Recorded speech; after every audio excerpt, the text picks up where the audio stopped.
ಮೇಷರಾಶಿಯವರಿಗೆ ಕಾರ್ಯಕ್ಷೇತ್ರದಲ್ಲಿ ಉತ್ತಮವಾದಂತಹ ಗೌರವ ಮತ್ತೆ ಪ್ರತಿಕ್ರಿಯೆ ಸಿಕ್ಕುವಂಥದ್ದಿದೆ. ವಿದ್ಯಾರ್ಥಿಗಳಿಗೆ ನಿಮ್ಮ ಸಾಧನೆಗೆ ಉತ್ತಮವಾದಂತಹ ವಾತಾವರಣ ಸಿಕ್ಕತ್ತೆ.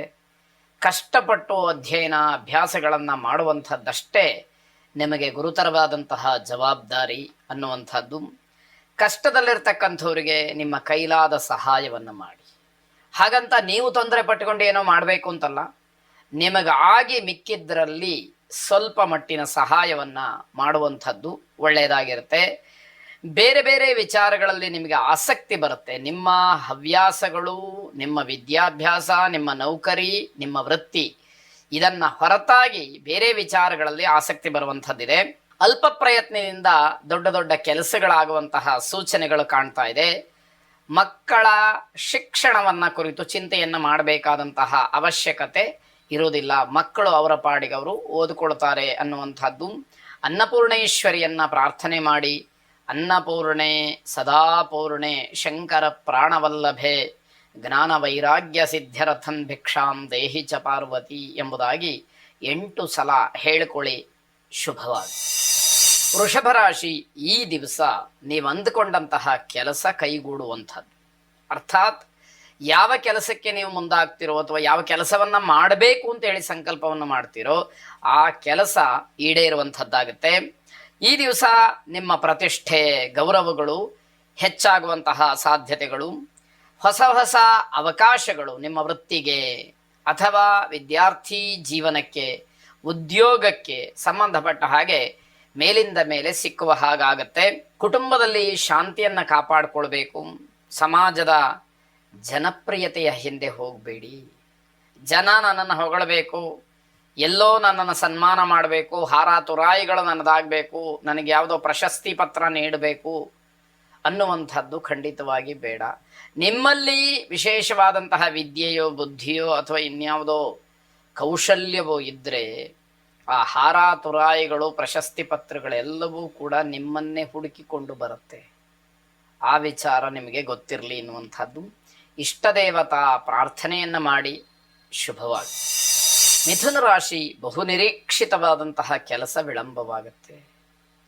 ಈ ಕೆಲಸ ಇವತ್ತಾಗ್ಬಿಡಬೇಕು ಅಥವಾ ಈ ಕ್ಷಣಕ್ಕಾಗ್ಬಿಡಬೇಕು ಅಂತ ಹೇಳಿ ಬಹಳ ತರಾತುರಿಯಲ್ಲಿ ಇರತಕ್ಕಂತಹ ನಿಮಗೆ ನಿರಾಸೆ ಆಗತ್ತೆ. ಆ ಕೆಲಸವೇ ಬಹಳ ನಿಧಾನವಾಗತ್ತೆ. ಮನಸ್ಸಿಗೆ ಸ್ವಾಭಾವಿಕವಾಗಿ ತುಂಬ ಬೇಸರವಾಗ್ತಕ್ಕಂಥದ್ದು. ಬೇರೆಯವರನ್ನ ಗೌರವಿಸಿ, ಆಗ ನಿಮಗೆ ಲಾಭ ಇದೆ. ದೊಡ್ಡವರನ್ನ ಗೌರವಿಸ್ಬೇಕು, ಬೇರೆಯವರನ್ನ ಗೌರವಿಸ್ಬೇಕು, ಆಗ ನಿಮ್ಮ ಮಾತಿಗೂ ಕೂಡ ಬೆಲೆ ಸಿಕ್ಕುವಂಥದ್ದಾಗತ್ತೆ. ಸರಿಯಾದಂತಹ ದಿನಚರಿಯನ್ನ ಆಯೋಜನೆ ಮಾಡಿಕೊಳ್ಳಿ. ಪ್ಲಾನ್ಡ್ ಆಗಿ ಈ ದಿವಸವನ್ನ ಕಳೀಬೇಕು ಅಥವಾ ಇಂತಿಂತಹ ಕೆಲಸವನ್ನ ಹೀಗೆ ಮಾಡಬೇಕು ಅನ್ನುವಂಥದ್ದು ಬಹಳ ಸ್ಪಷ್ಟವಾಗಿರಲಿ. ವಿದೇಶ ಪ್ರಯಾಣಕ್ಕೆ ಆಸೆ ಪಡ್ತಕ್ಕಂಥವ್ರು ನಿಮ್ಮ ಪ್ರಯತ್ನವನ್ನು ಮಾಡಿ. ಈ ದಿವಸ ನಿಮಗೆ ಮುಂದಿನ ದಿನಮಾನದಲ್ಲಿ ಅದಕ್ಕೆ ಅವಕಾಶ ಆಗುವಂಥದ್ದಿದೆ. ಮಧುಮೇಹಿಗಳಿಗೆ ತೊಂದರೆಯಾಗಬಹುದು. ಸಕ್ಕರೆ ಕಾಯಿಲೆ ಇರತಕ್ಕಂಥವ್ರಿಗೆ ಸ್ವಲ್ಪ ಎಚ್ಚರಿಕೆಯನ್ನು ವಹಿಸಬೇಕು. ಮುನ್ನೆಚ್ಚರಿಕೆ ತಗೊಳ್ಳದೇ ಇದ್ದರೆ ತೊಂದರೆ ಆಗುವಂತಹ ಸಾಧ್ಯತೆ ಇದೆ. ಆತ್ಮೀಯರ ಜೊತೆಯಲ್ಲಿ ವೈಮನಸ್ಸಿಗೆ ಅವಕಾಶವಾಗುತ್ತೆ. ಯಾರನ್ನ ತುಂಬ ನೀವು ಹಚ್ಕೊಂಡಿರ್ತೀರೋ, ಯಾರು ತುಂಬ ನಿಮಗೆ ಬೇಕಾದಂಥವ್ರು ಇರ್ತಾರೋ ಅವ್ರ ಜೊತೆಯಲ್ಲೇ ವೈರುಧ್ಯವಾದಂತಹ ವಾತಾವರಣ ಏರ್ಪಾಟಾಗತ್ತೆ. ಮನಸ್ತಾಪಕ ಅವಕಾಶಗಳಾಗತ್ತೆ.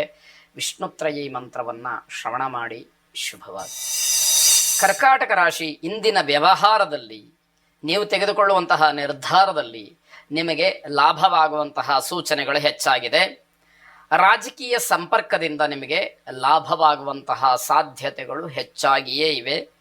ಪತಿಪತ್ನಿಯರ ಜಗಳಕ್ಕೆ, ಕೌಟುಂಬಿಕವಾದಂತಹ ಸಮಸ್ಯೆಗೆ, ದಾಂಪತ್ಯದಲ್ಲಿ ಬರುವಂತಹ ಜಗಳಕ್ಕೆ ಯಾವುದೇ ರೀತಿಯ ಔಷಧಿ ಇಲ್ಲ. ಹಾಗಾಗಿ ನೀವು ಸರಿತಪ್ಪುಗಳನ್ನು ತಿಳ್ಕೊಂಡು ಪರಸ್ಪರವಾಗಿ ಜಗಳ ಮಾಡುವುದನ್ನು ನಿಲ್ಲಿಸಬೇಕು. ಅದೇ ಔಷಧಿ ಅನ್ನುವಂಥದ್ದನ್ನು ತಿಳ್ಕೊಳ್ಬೇಕಾಗತ್ತೆ. ಕುಟುಂಬದ ಸಮಸ್ಯೆಗಳು ಇದರಿಂದ ಒಂದಕ್ಕೊಂದು ಹೆಚ್ಚಾಗ್ತಾ ಹೋಗುವಂತಹ ಸಾಧ್ಯತೆಗಳಿರುತ್ತೆ. ಮಕ್ಕಳನ್ನು ಯಾವುದೇ ಕಾರಣಕ್ಕೂ ನಿರ್ಲಕ್ಷ್ಯ ಮಾಡಬೇಡಿ. ಗಂಡ ಹೆಂಡತಿಯರ ಜಗಳದಲ್ಲಿ ಕೂಸು ಬಡವಾಯಿತು ಅನ್ನುವಂತಹ ಮಾತನ್ನು ಹಿರಿಯರು ಏನು ಹೇಳಿ ಬಿಟ್ಟು ಹೋಗಿದ್ದಾರೆ, ಅದಕ್ಕೆ ಅವಕಾಶಗಳು ಆಗಬಾರದು ಅನ್ನುವಂಥದ್ದು. ದೇಹಾಲಸ್ಯ, ಶಾರೀರಿಕವಾಗಿ ಅಷ್ಟೊಂದು ಆರಾಮ ಇಲ್ಲದೆ ಇರತಕ್ಕಂಥದ್ದು, ಇವೆಲ್ಲವನ್ನ ಅನುಭವಿಸ್ಬೇಕಾಗತ್ತೆ. ಗಣಪತಿಯನ್ನು ವಿಶೇಷವಾಗಿ ಪ್ರಾರ್ಥನೆ ಮಾಡಿ, ವಿನಾಯಕ ನಮಸ್ತುಭ್ಯಂ ಸತತಂ ಮೋದಕ ಪ್ರಿಯ ನಿರ್ವಿಘ್ನಂ ಕುರು ಮೇ ದೇವ ಸರ್ವ ಕಾರ್ಯೇಷು ಸರ್ವದಾ ಎಂಬುದಾಗಿ 21 ಸಲ ಹೇಳಿಕೊಂಡು ಗಣಪತಿಗೆ ಗರಿಕೆಯನ್ನು ಅರ್ಪಣೆ ಮಾಡಿ ಶುಭವಾಗಿ. ಸಿಂಹರಾಶಿ ವ್ಯಾವಹಾರಿಕವಾಗಿ ಆಲೋಚನೆ ಮಾಡಿದಾಗ ಹಿಂದೆ ಕಷ್ಟಪಟ್ಟಂತಹ ಏನು ವಿಚಾರ ಇದೆ ಅದರ ಫಲಿತಾಂಶ ಈ ದಿವಸ ನಿಮಗೆ ಶುಭವಾಗಿ ಸಿಕ್ಕುವಂಥದ್ದಾಗತ್ತೆ. ಅವತ್ತು ಕಷ್ಟಪಟ್ಟಿದ್ದಕ್ಕೆ ಇವತ್ತು ನಿಮಗೆ ಅದರ ಸುಖ, ಅದರ ಫಲ ಒಳ್ಳೆಯದಾಗಿ ಸಿಕ್ಕುವಂಥದ್ದಾಗತ್ತೆ. ಸ್ನೇಹಿತರ ಅಥವಾ ಬಂಧುಗಳ ಮಾತುಗಳಿಂದ ಪ್ರಭಾವಿತರಾಗ್ತೀರಿ. ಸ್ನೇಹಿತರು ಏನೋ ಮಧ್ಯದಲ್ಲಿ ಮಾತಾಡ್ತಾರೆ, ಬಂಧುಗಳು ಏನೋ ಸಲಹೆಗಳನ್ನು ಕೊಡ್ತಾರೆ. ಇದು ನಿಮ್ಮ ಮನಸ್ಸಿನ ಮೇಲೆ ದೊಡ್ಡದಾದಂತಹ ಪ್ರಭಾವವನ್ನು ಬೀರುತ್ತೆ ಅಂತ ಅರ್ಥ. ಕಾರ್ಯಚಟುವಟಿಕೆಯಲ್ಲಿ ಅರ್ಥಪೂರ್ಣವಾದಂತಹ ಬದಲಾವಣೆಗೆ ಅವಕಾಶ ಇದೆ. ಅದು ನಿಜವಾಗ್ಲೂ ಆರೋಗ್ಯಕರವಾದಂತಹ ಬದಲಾವಣೆ, ಅಭಿವೃದ್ಧಿ ಅಂತಲೇ ಹೇಳಬೇಕಾದಂಥದ್ದು. ನಿಮ್ಮ ವೃತ್ತಿಯಲ್ಲಿ ತಂತ್ರಜ್ಞಾನವನ್ನು ಬೆಳೆಸ್ಕೊಡಿ, ತಂತ್ರವನ್ನು ಬೆಳೆಸ್ಕೊಡಿ, ಕುತಂತ್ರ ಬೇಡ. ಇದನ್ನು ಗಮನದಲ್ಲಿ ಇಟ್ಕೊಳ್ಬೇಕು. ಈ ದಿವಸ ಹಣದ ಸಮಸ್ಯೆ ಏನಾದರೂ ಇದ್ದರೆ ಅದು ಬಗೆಹರಿಯುವಂತಹ ಸಾಧ್ಯತೆ. ತಾಯಿಯವರನ್ನು ತುಂಬ ಗೌರವದಿಂದ ಕಾಣಬೇಕು, ಅವರ ಮಾತಿಗೆ ಬೆಲೆಯನ್ನು ಕೊಡಬೇಕು, ಅವರು ಹೇಳಿದ ಹಾಗೆ ನಡ್ಕೊಳ್ಳುವಂಥದ್ದು ಒಳ್ಳೆಯದು ಅನ್ನುವಂಥದ್ದು. ಲಲಿತಾ ಪರಮೇಶ್ವರಿಯನ್ನು ವಿಶೇಷವಾಗಿ ಪ್ರಾರ್ಥನೆ ಮಾಡಿ ಶುಭವಾಗಿ. ಕನ್ಯಾ ರಾಶಿ ಯಾವ ಕೆಲಸಕ್ಕೂ ಕೂಡ ಈ ದಿವಸ ಉತ್ಸಾಹ ಇರೋದಿಲ್ಲ.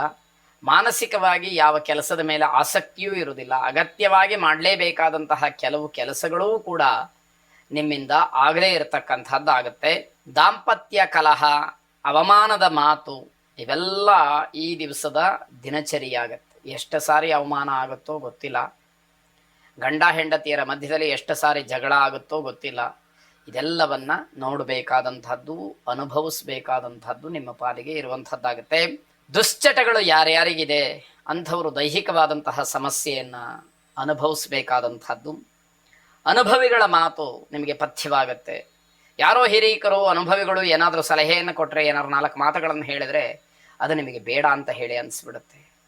ಅಥವಾ ಅವರು ಯಾರು ನಮಗೆ ಹೇಳೋದಕ್ಕೆ ಅನ್ನುವಂತಹ ಮಾತನ್ನು ನೀವು ಆಡಿದರೂ ಕೂಡ ಅಚ್ಚರಿ ಪಡಬೇಕಾದಂಥದ್ದು ಇಲ್ಲ ಅಂತ ಅರ್ಥ. ಕುಟುಂಬದ ನೆಮ್ಮದಿ ನಿಮ್ಮಿಂದನೇ ಹಾಳಾಗ್ತಕ್ಕಂಥದ್ದು.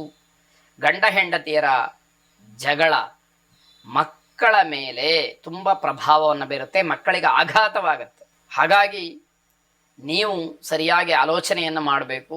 ಕೇವಲ ಇದು ನಮ್ಮ ಜಗಳ ಅಲ್ಲ, ಮಕ್ಕಳ ಮೇಲೆ ಆಗ್ತಕ್ಕಂತಹ ಪರಿಣಾಮ ಏನು ಅನ್ನುವಂಥದ್ದನ್ನು ಕುಲದೇವತಾ ಪ್ರಾರ್ಥನೆಯನ್ನು ಮಾಡಿ ಶುಭವಾಗಿ.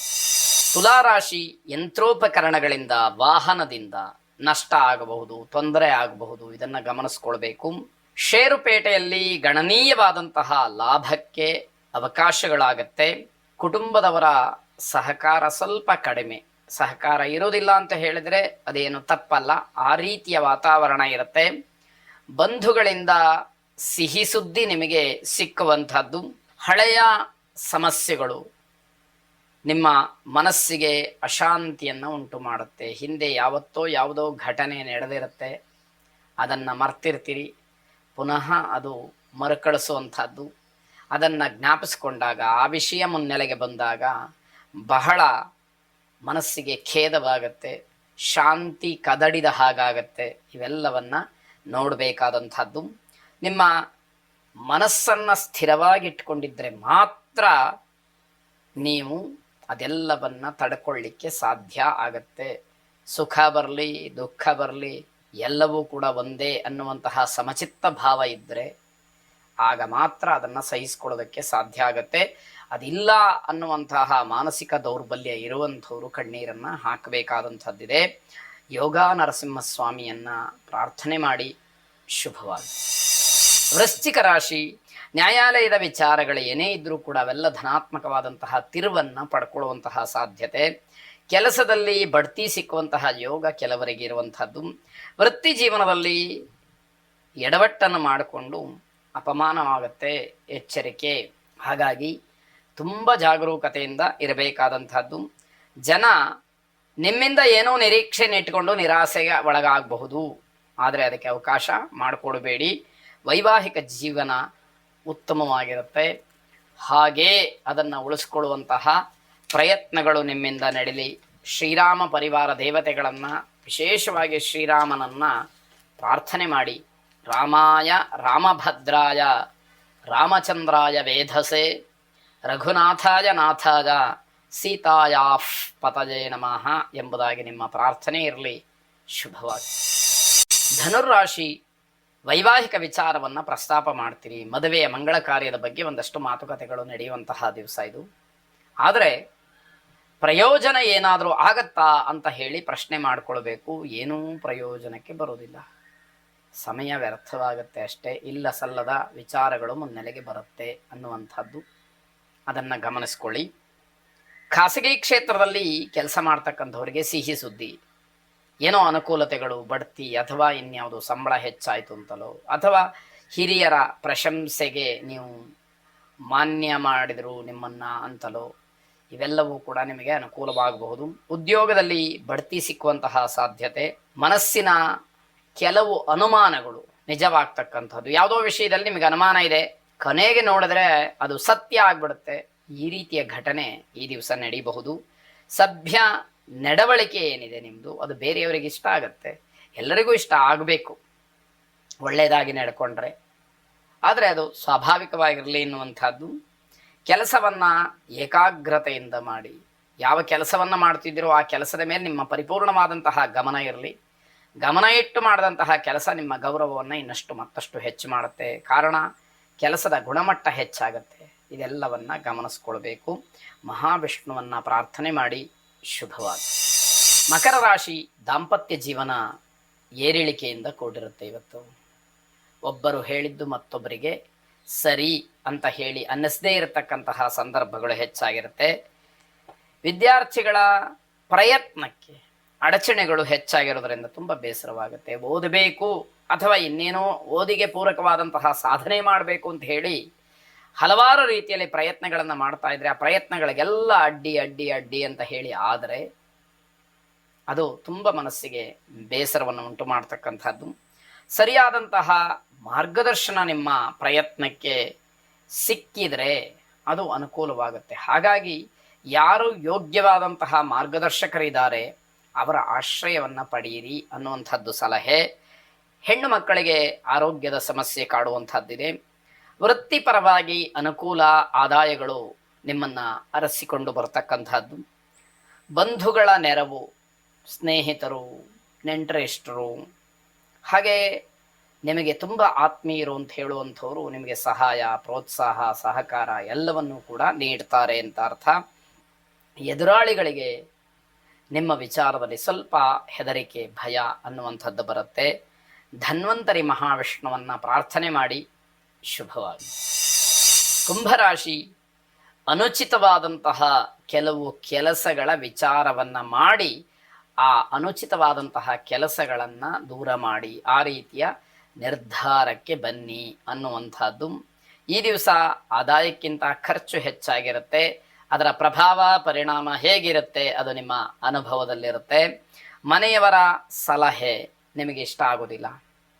ಮನೆಯವರು ಏನೋ ಹೇಳ್ತಾರೆ ತಿಳುವಳಿಕೆ ಎನ್ನುವ ರೀತಿಯಲ್ಲಿ ಅಥವಾ ನಿಮ್ಮನ್ನು ಎಚ್ಚರಿಸುವ ರೀತಿಯಲ್ಲಿ, ನಿಮಗೆ ಜ್ಞಾಪಿಸುವ ರೀತಿಯಲ್ಲಿ, ಅವರು ಯಾರೇ ಹೇಳಿದ್ದು ಕೂಡ ನಿಮ್ಮ ಮನಸ್ಸಿಗೆ ಹೋಗೋದಿಲ್ಲ. ವೃತ್ತಿಯಲ್ಲಿ ಅಧಿಕಾರಿಗಳಿಂದ ಸಲಹೆಗಳು ಬರಬಹುದು, ಆದರೆ ಅದು ನಿಮಗೆ ಬೇಸರವಾಗುತ್ತೆ. ಇಷ್ಟೆಲ್ಲ ಕಷ್ಟಪಟ್ಟು ಪ್ರಾಮಾಣಿಕವಾಗಿ ನಾನು ದುಡಿತಾ ಇದ್ದೀನಿ, ಮತ್ತೆ ನನಗೇ ಏನೋ ಹೇಳ್ತಾರೆ ಅನ್ನುವ ಭಾವನೆ ಬರುತ್ತೆ. ಆದರೆ ಅದು ಅಧಿಕಾರ, ಹೇಳಿದ್ದನ್ನು ಕೇಳಲೇಬೇಕು ಅನ್ನುವಂತಹ ಸ್ಥಿತಿ. ಅನುಕೂಲವಿದ್ದಾಗ ಖುಷಿ ಪಡಬೇಕು. ಭಗವಂತ ನಿಮಗೇನೋ ಕರುಣಿಸಿದಾನೆ, ಅದೆಲ್ಲವನ್ನ ಸ್ವೀಕಾರ ಮಾಡಿ ಅದರ ಜೊತೆಯಲ್ಲಿ ನೀವು ಆನಂದವನ್ನು ಪಡಬೇಕಾದಂಥದ್ದು. ದೈವಭಕ್ತಿ ಇರಲಿ, ಸಂಕಟದಿಂದ ಪಾರಾಗ್ತೀರಿ.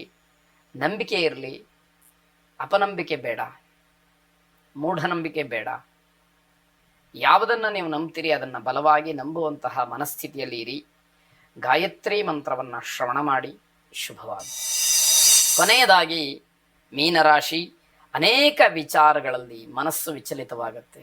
ಮನಸ್ಸನ್ನು ಕೇಂದ್ರೀಕರಿಸ್ತಕ್ಕಂತಹ ಶಕ್ತಿ ಮತ್ತು ಧಾರಣಾ ಶಕ್ತಿ ಕಡಿಮೆ ಆಗ್ತಾ ಹೋಗುತ್ತೆ. ಹಾಗಾಗಿ ಸಾಧಕ ಬಾಧಕಗಳ ಅರಿವು ಸ್ಪಷ್ಟವಾಗಿಲ್ಲದೆ ಇರುವ ಹಾಗಾಗತ್ತೆ. ಅದರಿಂದ ತೊಂದರೆಗಳನ್ನು ಅನುಭವಿಸ್ಬೇಕಾಗತ್ತೆ ಅಂತ ಅರ್ಥ. ಮನೆಯಲ್ಲಿ ಅಶಾಂತಿ ಅಸಮಾಧಾನ ಅಂತಕ್ಕಂಥದ್ದು ಹೆಚ್ಚಾಗಿ ಕಾಣುವಂಥದ್ದು. ಮಕ್ಕಳಿಂದ ಮಾತ್ರ ಸಂತೋಷ ಸಿಕ್ಕತ್ತೆ. ಮಕ್ಕಳ ಅಭಿವೃದ್ಧಿ, ಅವರ ವಿದ್ಯಾಭ್ಯಾಸ, ಜೀವನದಲ್ಲಿ ಅವರ ನೌಕರಿ, ನೆಲೆ ಕಂಡುಕೊಂಡಿರತಕ್ಕಂಥದ್ದು, ಅವರ ಸಾಧನೆ, ಅವರ ಸಂಪಾದನೆ, ಇವೆಲ್ಲವೂ ಕೂಡ ನಿಮಗೆ ಖುಷಿಯನ್ನು ಕೊಡ್ತಕ್ಕಂಥದ್ದಾಗತ್ತೆ. ಸ್ವಂತ ಭೂಮಿಯ ವಿಚಾರದ ಮಾತು ಬರುತ್ತೆ. ಆ ಭೂಮಿಯನ್ನು ಕೊಂಡುಕೊಳ್ಬೇಕಾ, ಮಾರಾಟ ಮಾಡಬೇಕಾ, ಇಟ್ಕೊಳ್ಬೇಕಾ, ಹೇಗೆ, ಇವೆಲ್ಲ ಇದರ ಬಗ್ಗೆ ಒಂದಷ್ಟು ಚರ್ಚೆಗಳು ನಡೆಯುವಂಥದ್ದಿದೆ. ಆಶ್ಚರ್ಯ ಆಗುವ ರೀತಿಯಲ್ಲಿ ಬಹಳ ಸೌಖ್ಯದಿಂದ ಇರ್ತೀರಿ. ಯಾವುದೂ ಕೂಡ ಆಲೋಚನೆಗಳಿರುವುದಿಲ್ಲ. ವಿಘ್ನೇಶ್ವರನನ್ನು ಪ್ರಾರ್ಥನೆ ಮಾಡಿ. ಶುಭವಾಗಿ.